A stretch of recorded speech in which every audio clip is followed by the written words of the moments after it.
ଛାତ୍ର ଛାତ୍ରୀଙ୍କ ପାଇଁ ବାସ୍ତୁ ସିଦ୍ଧାନ୍ତ ପୁସ୍ତକ ସବୁକୁ ସର୍ବଦା ଯତ୍ନର ସହ ସୁସଜ୍ଜିତ କରି ପଠନ ଗୃହର ର୍ୟାକ୍ରେ ରଖାଯିବା ଉଚିତ। ଏହା ପଠନ ଗୃହରେ ସକାରାତ୍ମକ ବାସ୍ତୁ ଶକ୍ତି ସୃଷ୍ଟି କରିଥାଏ। ଷ୍ଟଡି ଟେବୁଲରେ ଟେବୁଲ ଲ୍ୟାମ୍ପ ବ୍ୟବହାର କରାଯିବା ଉଚିତ। ଏହି ଟେବୁଲ ଲ୍ୟାମ୍ପ ବଲ୍ବ ବାହାରକୁ ଦେଖାଯିବା ଉତ୍ତମ। ଟେବୁଲ ଲ୍ୟାମ୍ପକୁ ଏଭଳି ପ୍ରୋଜେକ୍ଟ କରନ୍ତୁ ପରି ବିଦ୍ୟାର୍ଥୀଙ୍କର ଚକ୍ଷୁରେ ଲ୍ୟାମ୍ପର ଆଲୋକ ନ ପଡ଼ି ସିଧାସଳଖ ପୁସ୍ତକରେ ପଡ଼ିବ। ଦୁନିଆକୁ ଖୁସି କରିବା ପାଇଁ କେବେ ବି ଚେଷ୍ଟା କରନ୍ତୁ ନାହିଁ, କାରଣ ଦୁନିଆ କେବେ ବି ଖୁସି ହୋଇପାରିବ ନାହିଁ।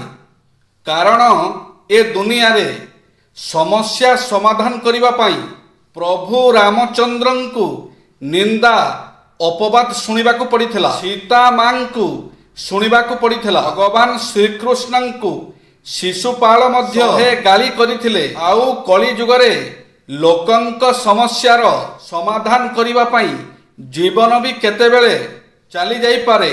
ଆପଣ ନିଜର ସ୍ମୃତି ବ୍ୟାଙ୍କରେ କେବଳ ସକାରାତ୍ମକ ଭାବନାକୁ ସଞ୍ଚୟ କରି ରଖିବା ପାଇଁ ଦୃଢ଼ ତଥା ସର୍ବୋଚ୍ଚ ଉଦ୍ୟମ ଅବ୍ୟାହତ ରଖନ୍ତୁ। କେବେ ହେଲେ ଆତ୍ମ ଅବସାଦକାରୀ ଭାବନା ମନରେ ପୋଷଣ କରନ୍ତୁ ନାହିଁ, କାରଣ ଏହା ମାନସିକ ରାକ୍ଷସରେ ପରିଣତ ହେବା ଆଶଙ୍କା ଅଧିକ। ଆପଣ ନିଜ ଜୀବନର ଅସୁଖକର ଘଟଣା ଓ ପରିସ୍ଥିତିକୁ ଆଦୌ ସ୍ମରଣ କରନ୍ତୁ ନାହିଁ, ସେଗୁଡ଼ିକ ପାସୋରି ଯାଆନ୍ତୁ। ମୁଁ ଯଦି କ୍ଷତି ପାଇଁ କେବଳ ଚିନ୍ତା କରି ଚାଲିଥାନ୍ତି ତେବେ ଏକଥା ହୋଇନଥାନ୍ତା। କାରଣ ଚିନ୍ତାର ଏକ ବଦଗୁଣ ହେଉଛି ଯେ ଏହା ଆମର ଏକାଗ୍ରତାକୁ ଭଙ୍ଗ କରିଦିଏ। ଆମେ ଚିନ୍ତାନ୍ୱିତ ହେଲେ ଆମର ମନ ଏଠି ସେଠି ଘୁରି ବୁଲେ ଏବଂ ନିଷ୍ପତ୍ତି ନେବାର ଶକ୍ତି ହଜିଯାଏ। କିନ୍ତୁ ଯେତେବେଳେ ବିପତ୍ତିକୁ ମୁହାଁମୁହିଁ ହୋଇ ସମାଧାନ କରିବାର ନିଷ୍ପତ୍ତି ମାନସିକ ସ୍ତରରେ ଗ୍ରହଣ କରୁ, ସେତେବେଳେ ବାଜେ ଭାବନା ସବୁ ଉଭେଇଯାଏ ଏବଂ ଆମେ ଏକାଗ୍ରଚିତ ହୋଇ ସମାଧାନର ପନ୍ଥା ପାଇଥାଉ। ମନ ଖୋଲା ହସ ହିଁ ଆପଣଙ୍କ ମନରେ ଆତ୍ମବିଶ୍ୱାସ ଫେରାଇ ଆଣିପାରିବ। ଆପଣ କ୍ରୋଧ କିମ୍ବା ଭୟ ପରିପ୍ରକାଶ କରି ପାରୁଥିବା ବେଳେ ହସି ପାରିବେ ନାହିଁ ବୋଲି ଅଧିକାଂଶ ଲୋକ ମତ ଦିଅନ୍ତି। ଏକଥା ଅବଶ୍ୟ ସତ। ଏହା ସତ୍ତ୍ୱେ ଆପଣ ହସିବାକୁ ଚେଷ୍ଟା କରନ୍ତୁ। ଭାବନ୍ତୁ, ମୁଁ ହସିପାରିବି, ହସିପାରିବି, ହସିପାରିବି। ଆପଣ ହସିବା ଆରମ୍ଭ କରିଦେଲେ ତ ବିଶ୍ୱାସର କଅଁଳ ଚାରା ମୁଣ୍ଡ ଟେକି ଉଠିବ।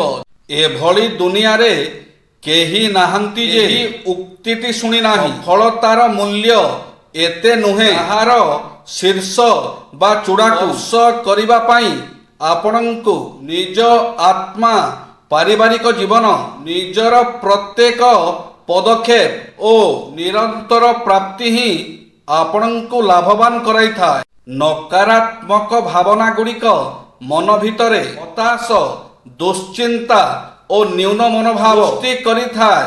ଏଗୁଡ଼ିକ ଆପଣଙ୍କ ବିକାଶ ଓ ପ୍ରଗତିର ପଥ ରୋଧ କରିଥାଏ। ତେଣୁ ଆପଣ ଏହାକୁ ପ୍ରଶ୍ରୟ ଦେବା ବିଜ୍ଞତାର ପରିଚାୟକ ହେବ କି? ଆଦୌ ନୁହେଁ। ଆପଣ କେବେ ସପନ ବିଳାସୀ ହୁଅନ୍ତୁ ନାହିଁ। ଇଚ୍ଛା ମାତ୍ରକେ ସ୍ୱର୍ଗପୁରୀ ପରିଭ୍ରମଣର ଆକାଂକ୍ଷା ମନ ଭିତରେ କଦାପି ପୋଷଣ କରନ୍ତୁ ନାହିଁ। ଉଦ୍ୟମହୀନ କାର୍ଯ୍ୟରେ ସଫଳତା ପାଇବା ପାଇଁ ବା ସ୍ୱପ୍ନରେ ମନ ଚଢ଼େଇର ଦୁଇ ପାର୍ଶ୍ୱରେ ଡେଣା ଖଞ୍ଜି ଦିଅନ୍ତୁ ନାହିଁ। ମନେ ରଖିବାକୁ ହେବ ଯେ କେବଳ ଭାଗ୍ୟ ଦ୍ୱାରା ଆମେ ସଫଳ ହୋଇପାରିବା ନାହିଁ।